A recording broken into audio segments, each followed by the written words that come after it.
Hello and welcome to another podcast of Father and Joe. I'm Joe Rocky, and today we are going to be re-presenting a broadcast that we did back in July called God's Presence in a Divorce. The audience has grown and changed a lot since then, and this was one of our more important podcasts we did prior to my marriage, and we wanted to reshare that for you as we enter into the holiday season. So we hope that you enjoy it, and we look forward to being with you again here next week. Have a great week, everyone. Hello, and welcome to another podcast of Father and Joe. I'm here with Father Boniface Hicks, and I am Joe Rocky.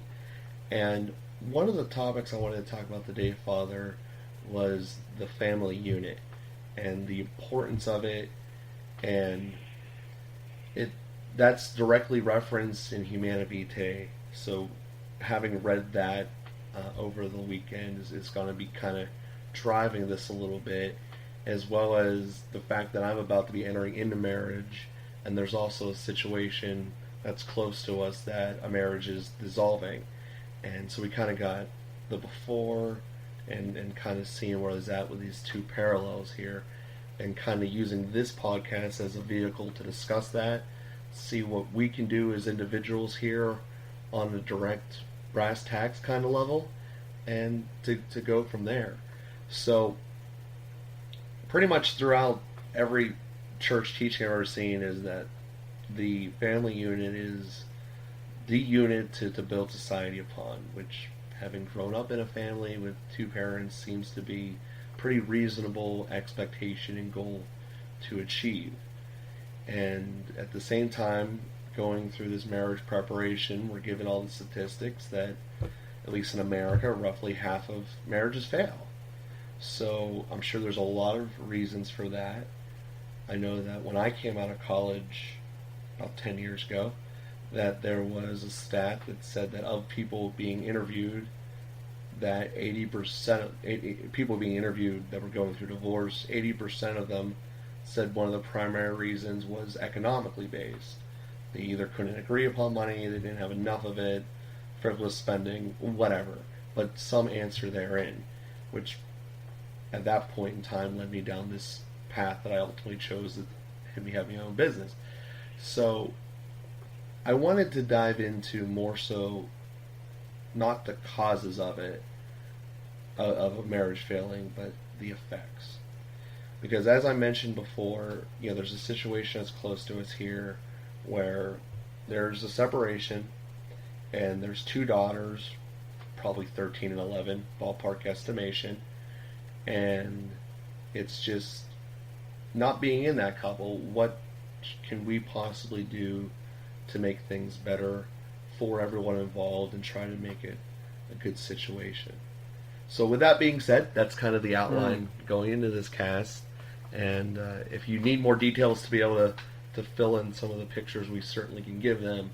But if you have an initial thought, if we could get that. Well, again, a beautiful question, and really showing your own heart, Joe, and giving our listeners an example of the kinds of questions that we should ask when we look at the suffering that takes place in broken families. There's a lot of suffering, and we should be moved to ask that question, not simply someone else's problem, but rather, it's my problem. Let me do as much as I can. Mm-hmm. And it's a beautiful attitude. So that's going to be different for different people. Basically, you have a gift to offer, and you're going to be able to offer your own gift, and it's going to take more than one person doing that. You're not going to be able to do everything. So there could be a variety of answers to this question, and people are going to offer different levels of support. But certainly the number one person who suffers in a divorce is the children, are the children. Children suffer really for the rest of their lives. There's a foundation that's built for us through marriage that there's just really no substitute for. God can substitute a lot by His grace. I mean, He can do miracles, but we should know that they're miracles. So what do we learn from our parents, even if we have parents that didn't have the most radiant relationship with each other, who had their own limitations, and we might have suffered from that to a certain degree. I'm not talking about abuse or real extreme situations, but to have parents who stayed together teaches us commitment, and it forms in us the possibility of commitment. That's commitment to a marriage, to a person, but it's commitment to anything. And I talk with a lot of people individually in spiritual direction or confession or counseling, whatever, and I can almost tell you without asking the question whether somebody came from a divorced family or not. And that capacity to make a commitment, to feel really confident in being loved, in knowing that one is loved and that one has parents that choose them unconditionally and will support them 100%, that when there's a divorce, it really sends a shockwave through that and undermines the kind of confidence that someone ought to have in the love, the unconditional love that their parents have for them. Then it also sows a question. Almost every child of a divorce at some level asks the question, am I the cause of this? Mm-hmm. And of course everybody would say, well, that's ridiculous, but that's what the child feels. If I had done something different, maybe mom and dad would still be together. And getting at that question and helping someone to heal and reconcile with that. So the point being, the first concern for any divorce should be the children. Mm-hmm. And if there's a way, sometimes there can be a way that we have sort of alternate fathers or mothers or an alternate stability, even though they don't see the commitment in their own parents. Sometimes they're kind of taken in by their friends' parents. Sometimes they're taken in by an aunt and uncle or a grandma and grandpa, and they're able to build on that foundation and that experience of unconditional love. Sometimes there are some things that can support the children in that way. So it's one way to be attentive and to reach out, to even make a home, a refuge that the child can come, perhaps while the parents are fighting. So that depends on your level of closeness with the family, all those kinds of things. But it's one thing that comes to me. That's fair enough, and that's going down the lines of when we had this conversation about that the concerns came from, because as you look into the stats a little bit more deeply, yes, on the gross level it is 50%, end up in other marriages end up in divorce.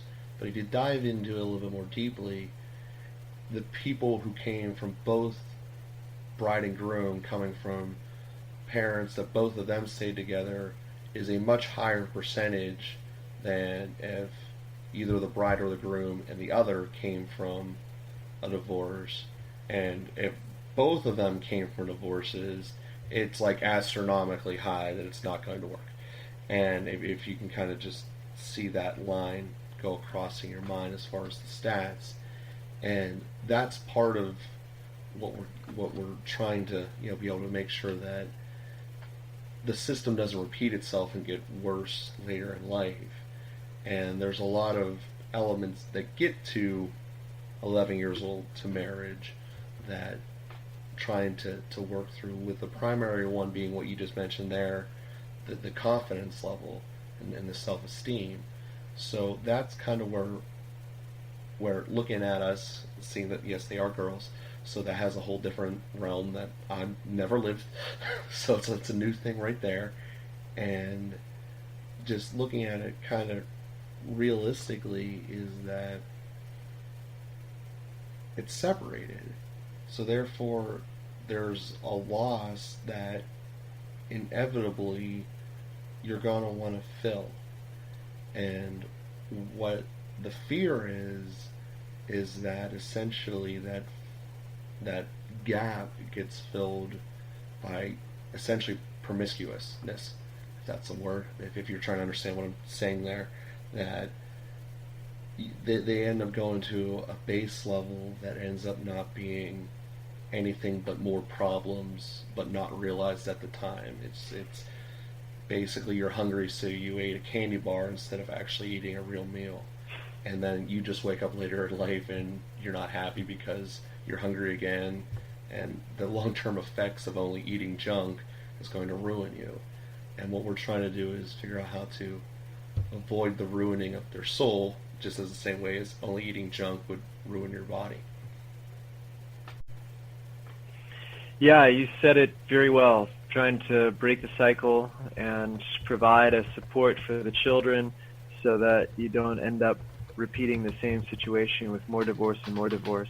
And unfortunately, the reality is that fewer people are getting married because they don't want to get divorced, so they're not even pretending to make the commitment. They're just living together. And then that makes it even worse. 80% of the couples that live together get divorced if they ever get married, because they learn to live together without commitment. And now when they're married, basically nothing has changed. They're still really living together without commitment. And so the ease of getting up and moving out never really left their minds. And it creates greater and greater fragmentation, which creates greater and greater interior fragmentation in the children and then in society at large. There's a lot more cynicism and negativity and just a belief that no relationship ever works out. Marriage is impossible for anyone, and this kind of attitude. Sometimes, moving past the children, there can be an opportunity to support one of the spouses, maybe if there's one spouse who's a little bit more aggressive about all of this and is really grasping after whatever, the man grasping after a younger woman, or they're running away from something. Sometimes we can challenge that person if that's a friend and we have that kind of relationship that we can call it out, say, what are you doing? What do you think you're not dealing with your problems.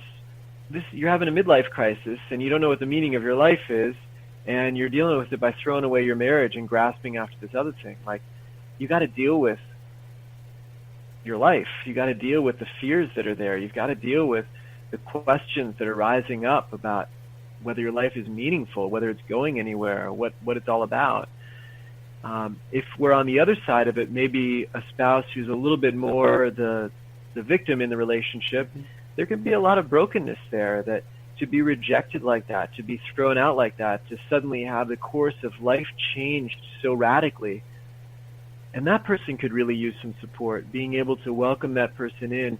If there are children involved, again, doing some babysitting or giving the single parent a break in some ways to help them have some sanity and develop some strength and find some consolation. So a lot of ways that we can support people who are in those kinds of broken situations and stabilize things a little bit.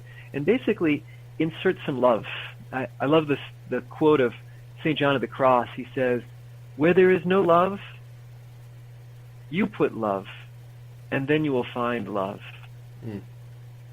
And we're tempted to look at these situations where there is no love and to curse the darkness. So, do what you can to put love there, and then more love will come out. Well, that makes a lot of sense. So, this makes me actually think back to one of the things that, I forget exactly what cast it was, but you were mentioning about how to give love starts with knowing how to receive love. And I guess that's part of this problem here, is that with the separation, and them feeling, which makes sense, that inevitably they would feel, how could I have done something to change this, to make this better, despite the fact that you're in elementary school and you really had no effect in it, or no ability to affect it whatsoever. So therefore, it's just a thought exercise that leads into depression and to nothing that can positively come out of it, because it's starting from an unrealistic basis. At least that's my interpretation of the situation. So, with that being said, how do you kind of get through that? Because basically, the one side feeling that their life's getting uprooted and they're now the victim of this situation is pretty much exactly what you described. That's what's going on here, and you have that person now having the gap in their life and trying to figure out how to fix it, and just replace what the marriage was supposed to be in their own personal lives, and maybe not doing it in the way that's the best example for the children to follow through, the daughters to follow. So I guess the question is how do you go about this, knowing that you're not with them every day? You know, you're not living in the house with them. You're not seeing everything that they're seeing. In fact, at best, you're only seeing half of the side of the equation. So how do you put forward a meaningful proposition without knowing the whole picture? You know, you don't go out and go from the gospel just happened. You don't go out and build a house without surveying the land beneath it. You don't want to build your house on sand. But without knowing where they're going through every day, how do you give them something that's going to be meaningful, such as a figurative house? And who are we talking about now, the parents or the children? The children. Well, I think even just listening to what they are going through every day is a great service. We don't have to come in with all the answers. We have to love. How do you love? By making them feel welcome, making them feel safe, making them feel unconditionally loved, that it's not because of what they do or the qualities that they have, but simply because of who they are, that you love them. That you, who are essentially a stranger who don't have any obligation, that you extend yourself to give them a safe place or to provide some opportunities for them. You invite them to go whatever for an ice cream, or take them to a park or something like that. That just any different way, any ways that you can show them love. And then by virtue of the fact that you are in a stable relationship, now engaged, in the future married, you naturally give that witness when they see how parents interact, how they should interact when there is a commitment, when there's a healthy marriage. It's reparative. And ultimately, you're not going to be God. You're not with them 24 hours a day, but you can at least give them a picture of what God looks like. When you're at your best for an hour, you're showing them what God is like all day, 7 days a week. And that helps them to be able to receive love from God even when you're not there. So just different ways that you can show them love, stability, a healthy marriage, and help them to feel loved. As you said that, how to describe this, the enormity of what you just said there seems a little bit daunting. And I understand that you as a priest have lived this every single day since you become a priest, to be the example of God. But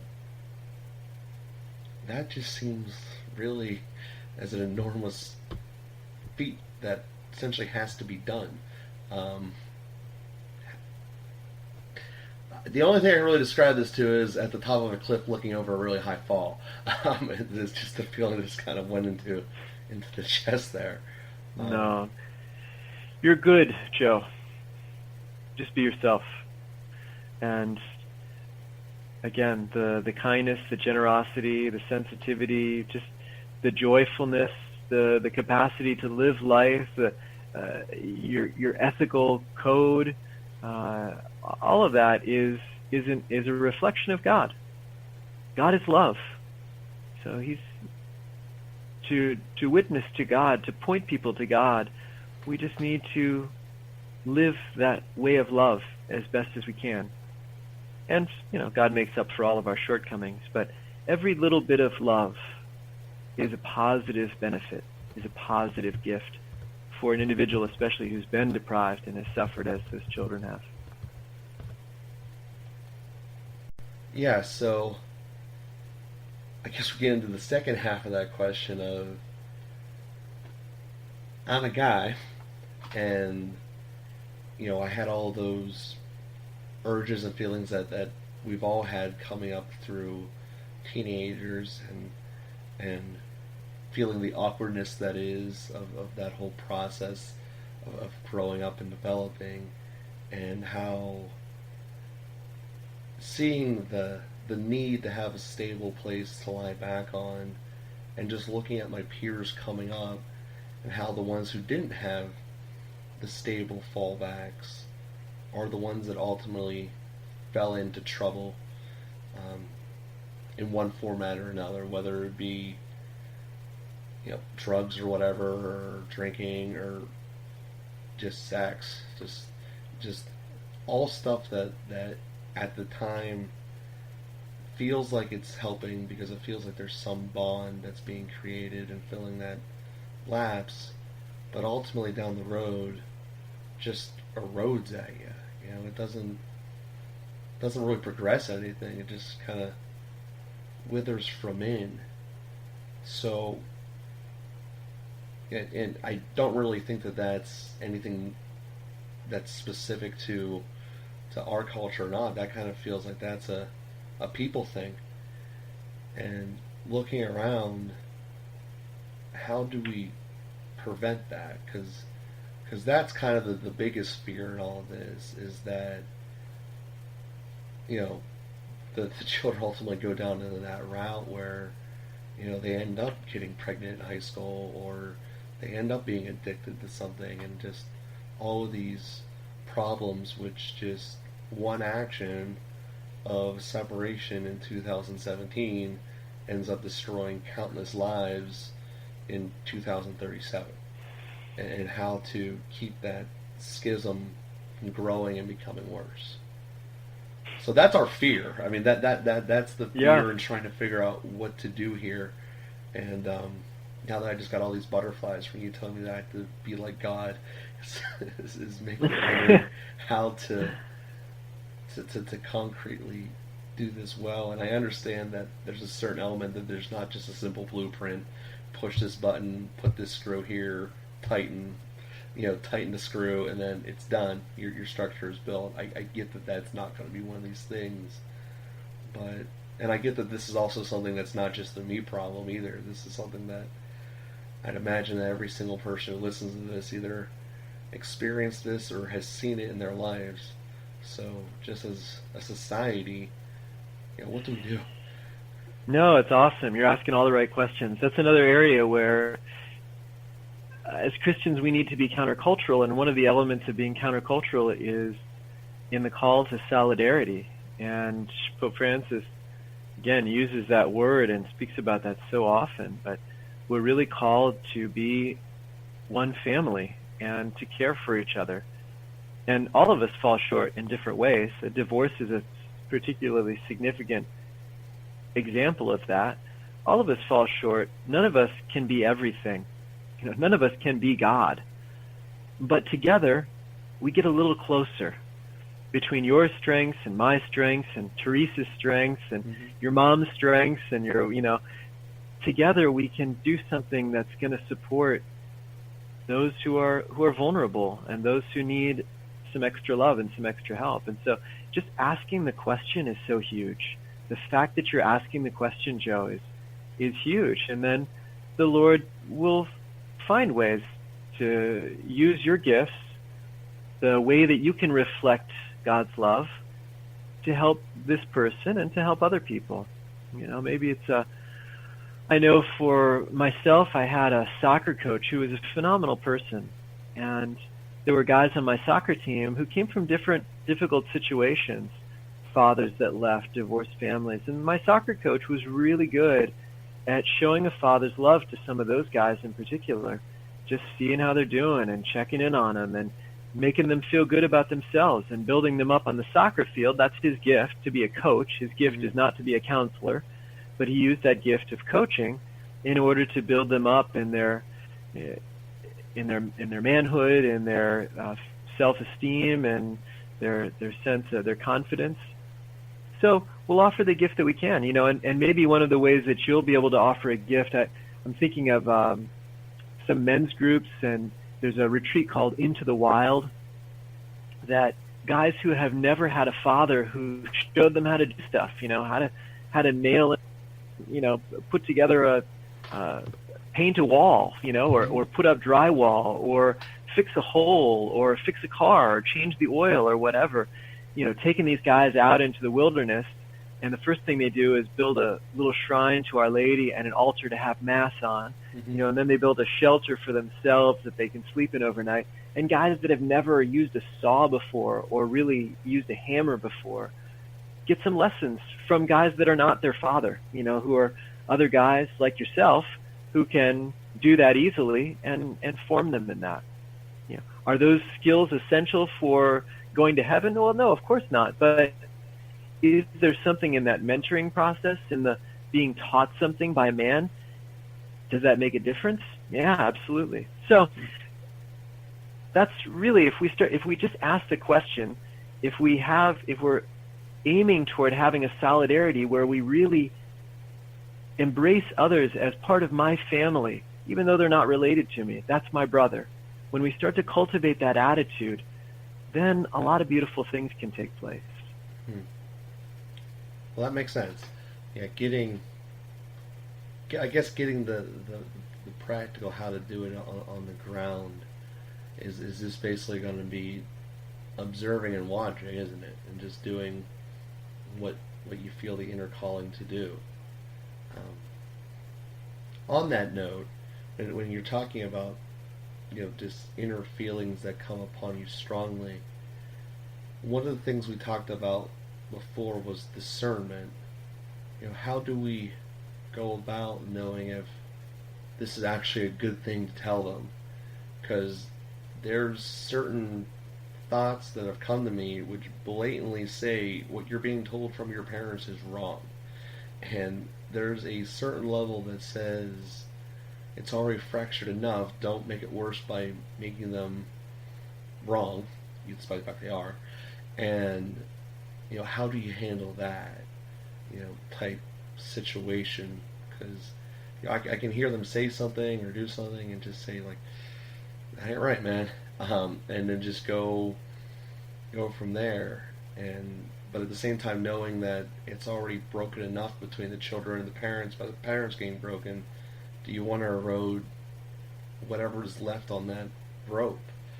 So Yeah, and then it kind of depends on the severity of the things that are being said. If they're, depending on how wrong they are, you may need to actively resist it because it's categorically wrong. I mean, and maybe the esteem, if the child is being told that they're worthless, or they're being told that you have no hope, or there's no way, this isn't the way you can go through life, or whatever, there may be ways that you have to correct that, and that they're just, in a way, that's even evil, what's being said. On the other hand, in some situations, you may be able to offer, because the thing about truth is it's kind of like, lighting a candle in the darkness. Darkness can't resist light. mm-hmm. And lies can't resist truth. And so sometimes, without necessarily saying the darkness is bad, you can light a candle and it speaks for itself.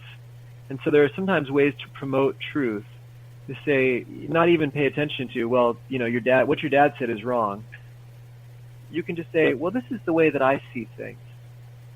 And then they can see, oh, there's light there. And that has a way of sticking. So sometimes we can just make positive statements rather than having to contradict or be negative or tear somebody else down. So that's one way specifically about what you just said.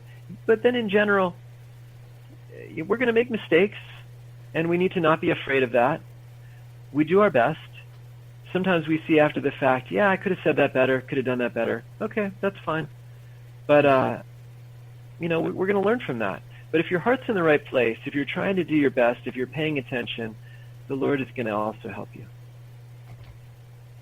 Well, Father, I definitely thank you for giving us all this guidance here today, and a conversation that definitely helped me, for sure, and one of these things that we'll look back on and really drive some good knowledge from.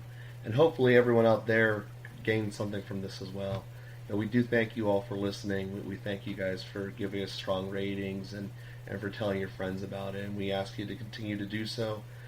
We're growing at rates that, when we started this, we never really thought we would have. So we thank you all, and thank you for continuing to grow. Have a great week, everyone, and we'll be here next week.